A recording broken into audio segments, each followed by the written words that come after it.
Значи, българското влијание в Македонија е в моментот таму кај што е било српското влијание во времето на Стојан Новаковиќ и начетанието на Гаршанин, кога се пишали нацрто на српската стратегија и викаат вака: во Македонија българското влијание е толку силно што ние мораме да го поддржуваме македонизмот ако успееме, ако сакаме да влеземе во Македонија.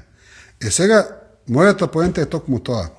Българија треба да свати дека българското влијание е толку мало во Македонија во однос на српското, што ако сакаат да се повратат во Македонија, треба конечно да го поддржуваат македонизмот, не српскиот македонизам. Значи, правиот македонизам, затоа што има и таков македонизам. Тука можеме сега да продолжиме со вашето вопрос. Да, тоа... Аз сега што отидам на следващата тема, но само да се върна, ако може накратко да ни кажете, защото вметнах един въпрос преди това, дали фундамента на македонизма не е антибългаризма? Значи, таа теза исто ја читам во българската јавност и од историчари, и од колумнисти.